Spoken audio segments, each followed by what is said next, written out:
भारत छोड़ो आंदोलन 1942 उत्तरदायी परिस्थितियां आरंभ कार्यक्रम प्रसार सामाजिक आधार महत्व क्या आंदोलन स्वतः स्फूर्त था। उत्तरदायी परिस्थितियां अगस्त प्रस्ताव से भारतीय संतुष्ट नहीं हुए। क्रिप्स मिशन भी असफल रहा। सेकेंड विश्व युद्ध के दौरान भारत में वस्तुओं की कीमत बहुत बढ़ गई थी, अतः जन असंतोष बढ़ा। युद्ध के दौरान 1942 ईस्वी में ऐसा आभास होने लगा था कि अंग्रेजों की पराजय होने वाली है, क्योंकि दक्षिण पूर्व एशिया से ब्रिटिश सेना पराजित होकर पीछे हटने लगी और वापस जाते समय स्थानीय संसाधनों जैसे खाद्यान्न, आवास, संचार एवं परिवहन के साधन, नाव, सड़क, पुल आदि नष्ट करने लगे थे और निवासियों को उनके भाग्य के भरोसे छोड़ दिया गया था। फलतः नागरिकों की कठिनाइयां बढ़ी। ऐसा ही आशंका भारत के संदर्भ में भी हुआ क्योंकि जापानी आक्रमण भारत की सीमा में पहुंच चुका था और गांधी जी ने इन परिस्थितियों को समझते हुए कहा कि ब्रिटिश सरकार के साथ टकराव की आखिरी पल आ गया है। इसी क्रम में उन्होंने अंग्रेज जो भारत छोड़ो आंदोलन की शुरुआत की आरंभ का। गांधी जी ने कांग्रेस आंदोलन आरंभ करने के संदर्भ में तुरंत प्रस्ताव पारित करने को कहा और चेतावनी दी कि मैं देश की बालू से कांग्रेस का बड़ा आंदोलन खड़ा कर दूंगा। सेकंड, गांधी जी ने एक प्रस्ताव तैयार किया जिसमें अंग्रेजों से तुरंत भारत छोड़ने और जापानी आक्रमण होने पर भारतीयों से अहिंसक तरीके से सहयोग का आह्वान किया। कांग्रेस कार्य समिति की जुलाई 1942 ईस्वी में वर्धा बैठक में इस प्रस्ताव को स्वीकृति दी गई और गांधी जी को आंदोलन चलाने और कार्यक्रम बनाने के लिए अधिकृत किया गया था। 8 अगस्त 1942 ईस्वी को इस प्रस्ताव के अनुमोदन के लिए भारतीय राष्ट्रीय कांग्रेस कमेटी की बैठक के ग्वालियर टैंक मैदान में हुए, जहां भारत छोड़ो आंदोलन को विधिवत पारित हुआ, जिसमें राष्ट्रीय स्तर पर अहिंसक आंदोलन चलाने का निर्णय लिया गया। गांधी जी ने घोषित किया, अब जेल जाने मात्र से काम नहीं चलेगा, अब एक ही मंत्र है, करो या मरो। अर्थात या तो भारत से आज़ाद कराएंगे अथवा इस प्रयासों से हम अपनी गुलामी का स्थायित्व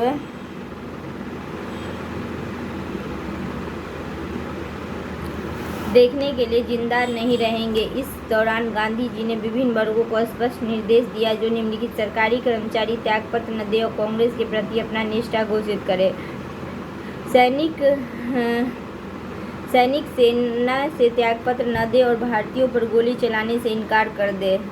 राजा महाराजा जनता की संप्रभुता स्वीकार करे और इस आस्तों में रहने वाले जनता स्वयं को भारतीय राष्ट्र का अंग घोषित करते। छात्र पढ़ाई और स्कूल तभी छोड़े जब वे आज़ादी हासिल होने तक अपने निर्णय पर कायम रहे। किसानों को कहा कि यदि जमींदार सरकार विरोधी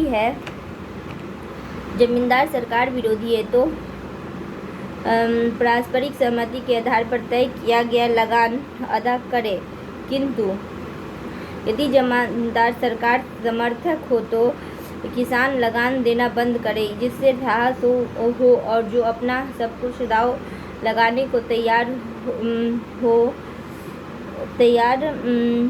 सबसे दाव पर लगाने को तैयार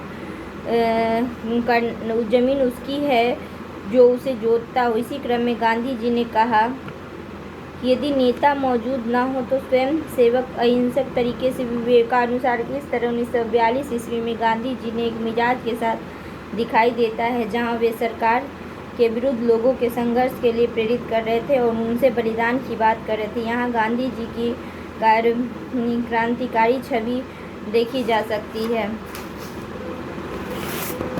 प्रसार आंदोलन की घोषणा से सरकार सतर्क हो गई और ऑपरेशन जीरो आवर के तहत रात 12 बजे तभी बड़े नेता गिरफ्तार हो गए। गांधी जी को पूना के आगा पैलेस में बंद किया गया तो जवाहरलाल नेहरू को पहले अल्मोड़ा जेल में तत्पश्चात अहमदनगर जेल में बंद किया गया। आंदोलन अपने आरंभिक दौर में मूलतः शहरों में था। पटना सचिवालय के सामने तिरंगा झंडा लगाने का प्रयास से पुलिस ने हिंसक संघर्ष में अनेक लोग मारे गए।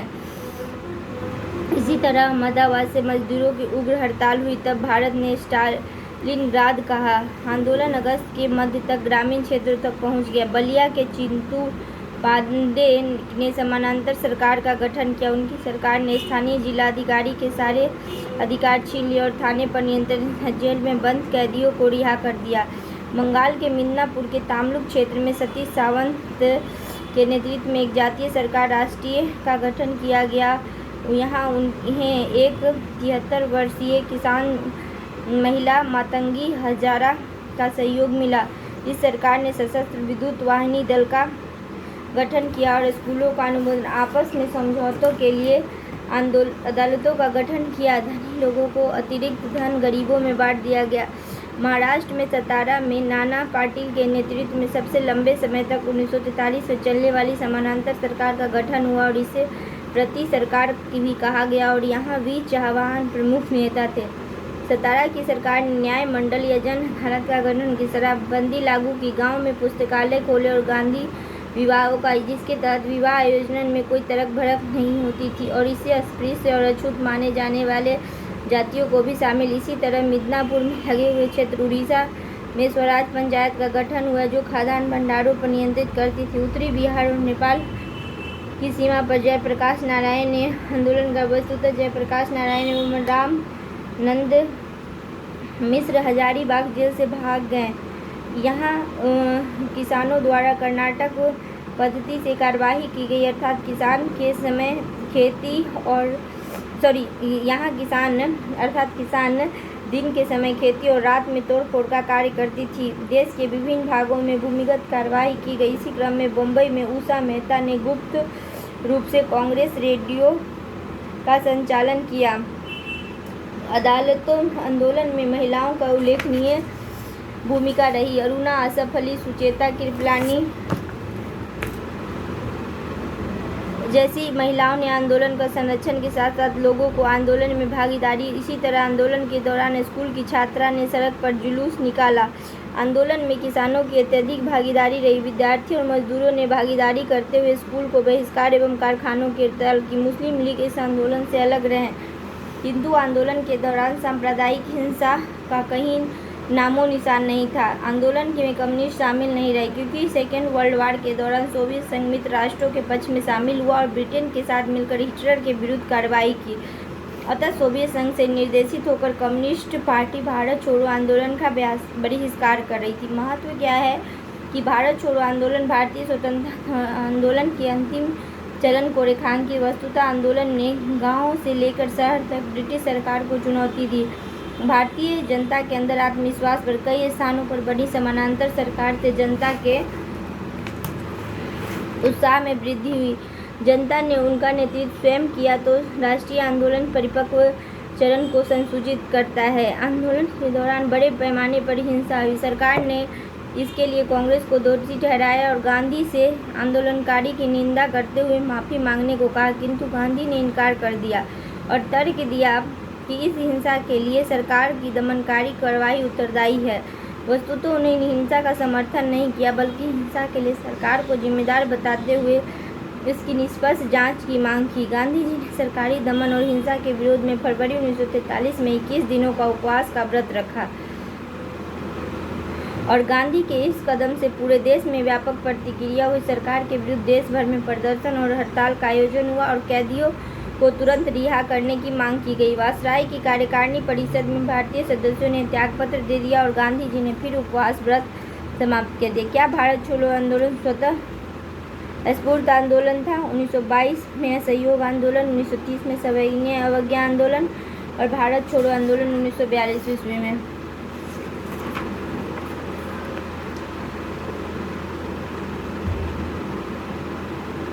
भारत छोड़ो आंदोलन में जनता ने अपना नेतृत्व स्वयं किया। जगह जगह विवेकानुसार इसी क्रम में विभिन्न स्थानों पर समानांतर सरकारी तोड़फोड़ कार्रवाई भी हुई।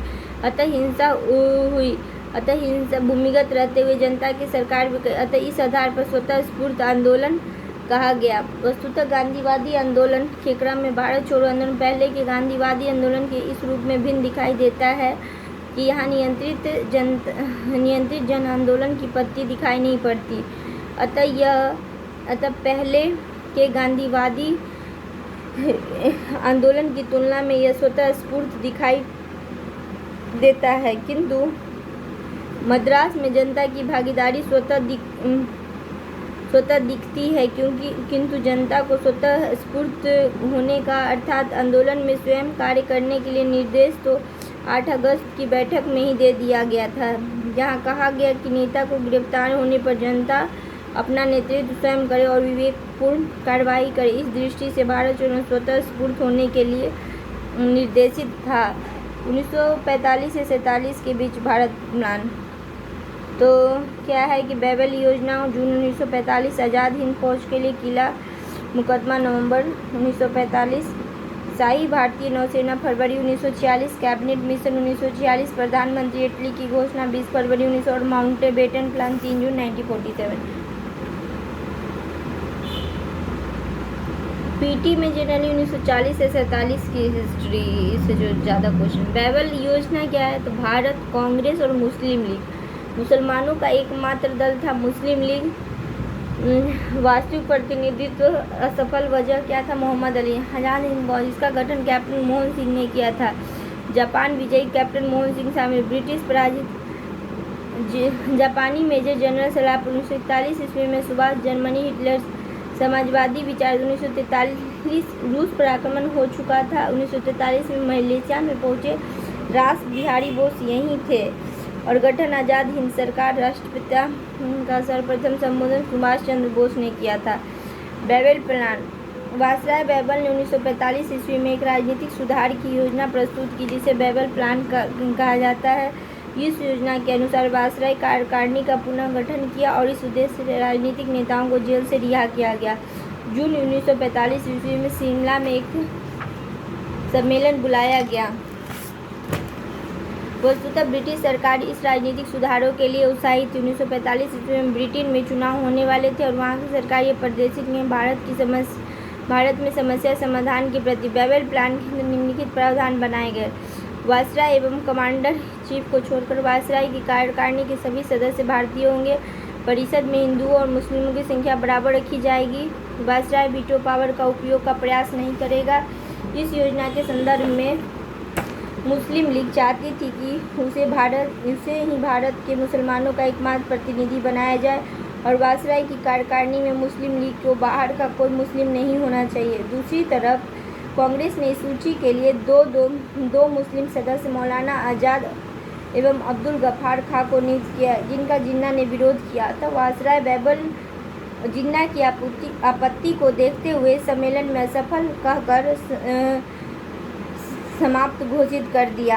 कांग्रेस ने जिन्ना के मत को इसलिए स्वीकार नहीं किया क्योंकि ऐसा करने से कांग्रेस एक सांप्रदायिक दल, हिंदू दल के रूप में जाना जाता और भारत के मुसलमानों का एकमात्र दल मुस्लिम लीग को इससे मुस्लिम लीग की भारत विभाजन की मांग और मजबूत हो गई।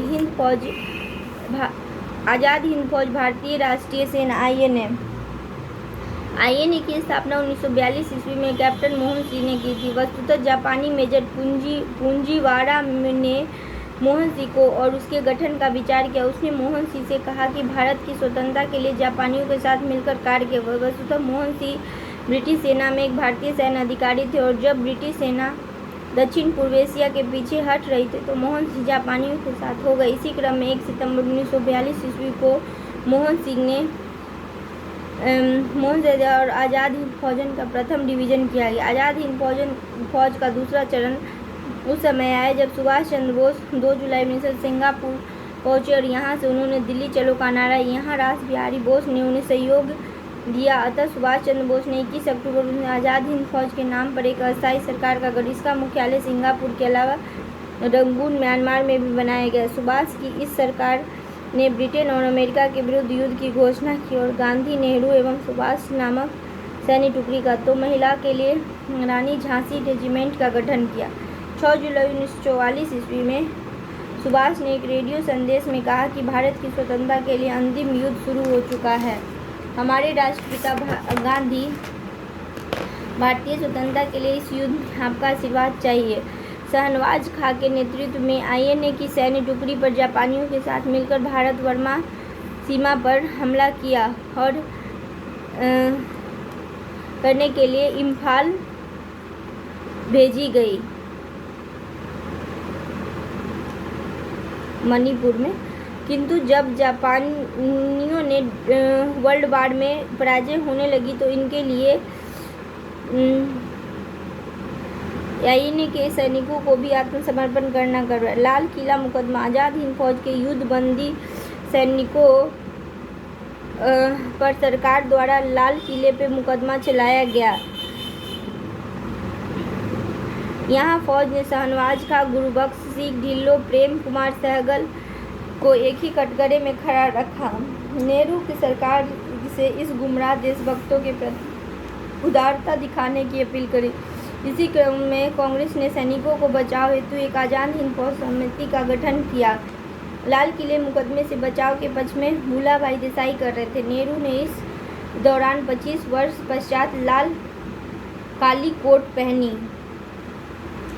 लाल किले मुकदमे के संदर्भ में इन कैदियों को सभी राजनीतिक दलों जैसे कांग्रेस, मुस्लिम लीग, कम्युनिस्ट पार्टी का समर्थन प्राप्त था। मुकदमे के दौरान जनता ने सक्रिय भूमिका निभाई। देश भर में हड़ताल एवं प्रदर्शन का आयोजन हुआ। समाचार पत्रों में लेख लिखे गए। आज़ाद हिंद सप्ताह का आयोजन किया गया। 1 नवंबर से 11 नवंबर के बीच तथा 12 नवंबर 1945 ईस्वी को आज़ाद हिंद दिवस मनाया गया। इस दौरान छात्र सर्वाधिक सक्रिय थे। इन्होंने शिक्षण संस्थाओं का बहिष्कार किया। दुकानदारों ने दुकानें बंद कर दी और एक फंड कोष का निर्माण किया जिसमें द्वारा मंदिरों, प्रवासी कलकत्ता एवं बम्बई के फिल्म सितारों और सामान्य लोगों से चंदा। इसी तरह अखिल भारतीय महिला सम्मेलन के युद्धबंदियों को रिहा करने की मांग के साथ ही सरकारी कर्मचारी एवं सेना के लोग भी सरकार के विरुद्ध हो गए। वे सरकार विरोधी सभाओं में जाते थे और चंदा भी देते थे। मुकदमे के संदर्भ में चल रहे आंदोलन में भारतीय जनता ने राष्ट्रवाद का परिपक्व रूप दिखाई पड़ा। वस्तुतः भारत बनाम इंग्लैंड का मुद्दा स्पष्ट हो गया और भारतीय आंदोलन पूर्णतः आज़ादी के रंग में रंगने लगा था। अतः सरकार ने भी घोषणा की कि उनकी कैदियों पर मुकदमा चलेगा जिन पर बर्बरता एवं हत्याकांड। आज़ाद हिंद फौज के कैप्टन अब्दुल रशीद का 7 वर्ष का कारावास की सजा दिए जाने के विरोध में प्रदर्शन हुआ जिसके नेतृत्व में मुस्लिम लीग के छात्रों ने किया। इसमें कांग्रेस एवं कम्युनिस्ट पार्टी के छात्र संगठन शामिल हुए। शाही भारतीय नौसेना विद्रोह। राष्ट्रीय आंदोलन का अंतिम विद्रोह तलवार नामक जहाज पर लिखा अंग्रेज भारत छोड़ो। इसी तरह कुल 22 जहाज़ों पर विद्रोह हुए। 1857 का विद्रोह प्रथम सैनिक के रूप में शुरू हुआ था। राष्ट्रीय आंदोलन का प्रथम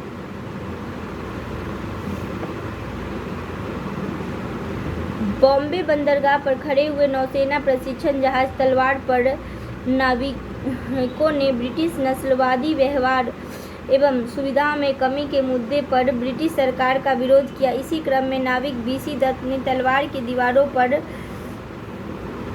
अंग्रेज भारत छोड़ो लिख दिया। फलतः उन्हें गिरफ्तार किया। शाही नौसेना के नाविकों ने सरकार में रिहा करने की मांग की। फौज के कैदियों ने रिहा एवं इंडोनेशिया से वापसी के देखते ही देखते विद्रोह अन्य फैल गया और सैनिकों ने आदेश मानने गई। यह विद्रोह 1857 की विद्रोह का याद ताज़ा कर 1857 के विद्रोह भी नागरिक असंतोष को व्यक्त करता है जिसकी शुरुआत सैन्य छावनी से सैनिक असंतोष के रूप में। इसमें सैनिकों के साथ साथ बड़ी संख्या में असैनिक भी शामिल हुए। यद्यपि राष्ट्रीय चेतना से युक्त न होते हुए भी यह राष्ट्रीय चेतना के विकास में अपनी भूमिका निभाई। इस दृष्टि से हम प्रथम स्वतंत्रता संग्राम की कोटि में रखा जाता है। इस विद्रोह के पश्चात भारत से कंपनी शासन की समाप्ति कर दी गई और भारत में क्राउन का शासन स्थापित हुआ। और प्रथम स्वतंत्रता संग्राम की कोटि और इस विद्रोह के पश्चात भारत से कंपनी शासन की समाप्ति कर दी गई और भारत में क्राउन का शासन स्थापित हुआ। ब्रिटिश सरकार को अपनी नीतियों में परिवर्तन करना पड़ा और भारत में विलय विस्तार की नीति छोड़ दी गई। इस तरह सरकार की नीतियों में परिवर्तन के लिए 1857 का विद्रोह ऐतिहासिक मोड़ साबित हुआ। इसी तरह शाही भारतीय नौसेना विद्रोह भी जन असंतोष की अभिव्यक्ति थी। नस्लवाद, व्यवहार और निम्न स्तर की सुविधाएं इस विद्रोह का तत्कालिक कारण था। सैनिकों से शुरू हुए इस विद्रोह में जगह जगह सैनिक समूह भी सरकार विरोधी कार्यक्रम में शामिल होते गए। यह विद्रोह राष्ट्रवाद की परिपक्व अवस्था को सूचित करता है। इस विद्रोह के पश्चात सरकार ने कैबिनेट मिशन के माध्यम से भारतीयों द्वारा निर्मित एक संविधान सभा और अंतरिम सरकार के गठन की घोषणा की। तत्पश्चात भारत की आज़ादी सामने आई। इस तरह यह विद्रोह ब्रिटिश शासन की समाप्ति अर्थात ब्रिटिश साम्राज्यवाद के ताबूत में अंतिम कील साबित हुई, जिसमें प्रथम कील 1857 के विद्रोह में लगी थी। हड़ताली नाविकों ने केंद्रीय नौसेना हड़ताल समिति का गठन किया और जिसके प्रमुख MS खान थे। नाविकों ने अपने जहाज़ पर कांग्रेस, मुस्लिम लीग की कम्युनिस्ट पार्टी के झंडे लगाए, जो इस बात को संकेत है कि विद्रोही दल और संप्रदाय से ऊपर उठकर कार्य कर रहे थे। विद्रोहियों ने राजनीतिक कैदियों को रिहा की मांग की। विद्रोहियों का प्रसार बॉम्बे, कोलबा, कराची, कलकत्ता, जबलपुर, दिल्ली, अम्बाला, जालंधर आदि स्थानों पर यहाँ मौजूद रक्षा संस्थानों में कर्मचारियों ने अंततः जिन्ना और पटेल के प्रयास से नाविकों ने आत्मसमर्पण कर दिया। पटेल ने लिखा कि ब्रिटिश सैन्य ताकतें इन्हें जबरदस्ती तरीके से जुटी है, वे विद्रोहियों को पूर्णतः नष्ट कर सकती। इस विद्रोह के दौरान आम जनता ने विद्रोहियों के पक्ष में एकजुटता प्रदर्शित की। भारतीय राष्ट्रीय कांग्रेस का इतिहास की पुस्तक में इस विद्रोह का उल्लेख चाहे न मिलता हो, किंतु इसकी भूमिका भारतीय जनमानस की पर अंकित है। केंद्रीय नौसेना हड़ताल समिति ने अपने अंतिम संदेश में कहा कि हमारी हड़ताल हमारे राष्ट्र के जीवन की ऐतिहासिक घटना है। पहली बार सेना और नौजवानों और आम आदमी का खून एक साथ और एक लक्ष्य के लिए सड़कों पर बह रहा था। हम फौजी कभी से भूल नहीं पाएंगे और हमारी महान जनता जिंदाबाद। नौसेना विद्रोह का प्रभाव। इस विद्रोह द्वारा जनता की निडरता और संघर्ष क्षमता की सशक्त अभिव्यक्ति हुई। विद्रोह को भारतीयों ने ब्रिटिश शासन में पूर्ण समाप्ति के रूप में देखा और इसे वे स्वतंत्रता दिवस की मनाने लगे। इस विद्रोह ने ब्रिटिश सरकार को भारतीयों के समझ झुकने के लिए भी इसी क्रम में सरकार ने यह घोषणा की आज़ाद हिंद फौज के उन्हीं कैदियों को मुकदमा चलेगा जिन्हें बर्बरता और हत्या का आरोप है। साथ ही इंडोनेशिया से भारतीय सैनिकों को वापस बुलाने की घोषणा की गई और भारतीय मामले पर विचार करने के लिए उच्च स्तरीय मंत्रिमंडल समिति कैबिनेट मिशन भारत भेजा गया, जिसने एक संविधान सभा और अंतरिम सरकार का गठन। इस दृष्टि से नौसैनिक विद्रोह ब्रिटिश औपनिवेशिक शासन के ताबूत में अंतिम कील के रूप में देखा जा सकता है। कैबिनेट मिशन 1946 पृष्ठभूमि और प्रावधान और मूल्यांकन। द्वितीय विश्व युद्ध के बाद ब्रिटेन की आर्थिक स्थिति कमजोर होने लगी, अतः उपनिवेशों पर पकड़ बनाए रखना सरकार के लिए चुनौतीपूर्ण हुआ। 1945 ईस्वी में ब्रिटेन में संसदीय चुनाव हुए और वहां लेबर पार्टी का सरकार बना। लेबर पार्टी को बहुमत मिला और एटली PM बने। नई सरकार ने प्रारंभ से ही स्पष्ट कर दिया वो भारतीय संवैधानिक समस्या को अतिशीघ्र सुलझाना चाहती है। चुनाव में सत्ता परिवर्तन से यह स्पष्ट हुआ कि ब्रिटिश जनता भी सरकार की नीतियों में परिवर्तन चाहती है। इसी क्रम में एटली ने भारत के संदर्भ में कहा कि अल्पसंख्यक की मांग विचारणीय है, किंतु उन्हें बहुसंख्यक के हितों की उपेक्षा करके पूरा नहीं किया जा सकता। यह दृष्टिकोण ब्रिटिश सरकार के नीतिगत परिवर्तन को दर्शाता है।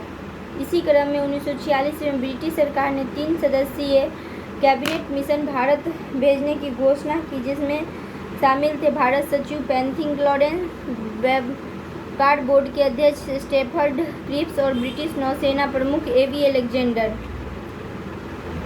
मार्च 1946 ईस्वी में कैबिनेट मिशन भारत पहुंचा और मई 1946 में उसने अपनी योजना प्रस्तुत। प्रावधान। इसके तहत एक भारतीय परिसंघ के निर्माण की योजना प्रस्तुत की गई, जिसमें सभी ब्रिटिश प्रांत और देशी रियासतें शामिल थी तथा इस एकीकृत संघ को केवल रक्षा, विदेशी मामले और संचार के विषय दिए गए। अन्य सभी अधिकार प्रांतों को दिया गया। पाकिस्तान की मांग को अस्वीकार कर दिया गया क्योंकि मुस्लिम बहुल प्रांतों को एक अलग राष्ट्र के रूप में सम्मिलित होना संभव नहीं था। साथ ही इससे नई तरह की समस्याएं खड़ी हो सकती थी, जैसे पंजाब के जालंधर एवं अम्बाला डिवीज़न में एवं सिख बहुसंख्यक थे, अतः वे भी विभाजन की मांग कर सकते थे। इसी तरह सशस्त्र सेनाओं का भी विभाजन खतरनाक हो सकता था। सबसे बढ़कर विभाजन से प्रशासनिक और आर्थिक समस्या खड़ी हो सकती थी, जैसे पाकिस्तान बनने से उसके पूर्वी और पश्चिमी भाग के मध्य संचार की समस्या उत्पन्न होती। संपूर्ण भारतीय प्रांतों को 3 समूह में रखा गया। समूह ए, इसमें पंजाब, उत्तरी सीमा प्रांत एवं सिंध शामिल था, मुस्लिम बहुल। समूह बी, इसमें बंगाल और असम शामिल था, मुस्लिम बहुसंख्यक।